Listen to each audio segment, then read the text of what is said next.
Bwana, kama ulikuwa unadhani Young Africans wanatania katika kila ambacho wao wamekisema, basi ulikuwa unajidanganya. Young Africans wamedhamiria kweli kweli kutoucheza mchezo wao wa dabi ya Kariakoo ambao ulikhailishwa mnamo tarehe 8 ya mwezi wa 3 mwaka 2025, ambao wao Young Africans hawakuwa na hawakupata sababu muhimu ambazo zimefanya mchezo huu kugairishwa. Ndio maana mpaka hivi sasa wanasema kwamba mchezo hawauchezi na wamesha ufuta, ili kuonyesha kwa vitendo kwamba wao hawauchezi. Kuna jambo ambalo wamelifanya. Jambo gani hilo? Salia nasi tukujuzi. Lakini kubwa zaidi, subscribe of Pitch TV. Mimi naitwa The Voice of Miracles. Asante kwamba tayari umesha subscribe of Pitch TV. Mpaka muda huu viongozi wa bodi ya ligi kuu nchini Tanzania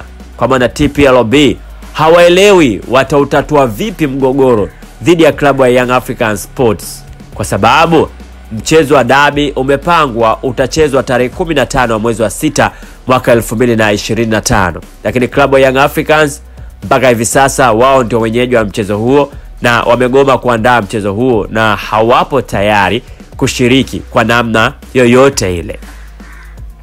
Kwa mujibu wa sheria za FIFA zilizopitishwa na IFAB, timu mwenyeji pekee ndiye mwenye haki ya kuandaa taratibu zote za mchezo husika, kuanzia masuala ya logistic, viingilio, media tour na masuala mengine ya kiulinzi na usalama, kwa kushirikiana na serikali kuu kwa mnajimu mpana wa kusimamia kanuni na sheria.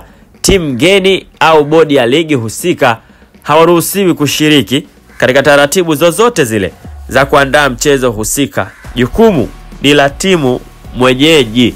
Kwa maana hata wao bodi ya ligi wanashindwa kujua nini sisi tufanye, kwa sababu sisi tukisema tuandae viingilio, tuseme nini, FIFA itakuja kutuhukumu kwa sababu si jukumu letu. Lakini cha ajabu, mwenye jukumu yeye amekaa kimya, hajapiga simu hata moja wala meseji hajatuma, hata kubipo hajabipo. Hii wao bodi ya ligi inawapa kizungumkuti na hapa wasiwasi. Wanaona kama hali imekuwa tete sasa. Lakini mpaka kufikia sasa hakuna makubaliano yoyote Young African Sport dhidi ya bodi ya ligi kuwa wataandaa mchezo huo. Msimamo walionao mpaka hivi sasa ni kutoshiriki mchezo huo uliohairishwa kihuni, huku baadhi ya viongozi ndani ya bodi ya ligi wakihisi kuna vitendo vya rushwa vilivyofanywa na viongozi wa baadhi ya timu ambazo zipo zishiriki ili kuhairisha mchezo huo, na kuahidi watafanya uchunguzi. Lakini mpaka sasa yapata miezi 2 na siku 4 uchunguzi huo bado haujawekwa hadharani. Badala yake imepangwa tarehe ya mchezo huo. Kwa hiyo wao Young Africans hawataki kusikia chochote kile. Wao wanachotaka ni kwamba mchezo huo wala hautachezwa.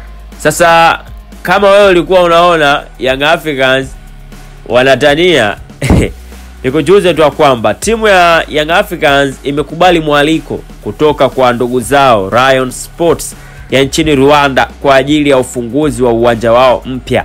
Rayon Sport inatarajiwa kufanya sherehe za uzinduzi wa uwanja wao mnamo tarehe 15 ya mwezi wa 6, na ndio hiyo tarehe ambayo imepangwa na bodi ya ligi kwa maana Young Africans kucheza dhidi ya Simba. Kwa hiyo wakati nyie mmeandaa mchezo, wenzenu wao watakuwa Rwanda kwenda kuzindua uwanja wa Rayon Sport. Hii unaweza kujiuliza, je, tunazika ama tunasafirisha? Ama ndo kesi imekuwa ngumu? Aliyepeleka chakula kwa ndugu yake ambaye yupo ndani na yeye kakutwa na hatia, amewekwa ndani. Nini ambacho kitatokea? Tusubiri na tuone. Lakini mengi zaidi, subscribe of Pitch TV upate yale mengi ya kimichezo. Mimi ni The Voice of Miracles. Bye bye.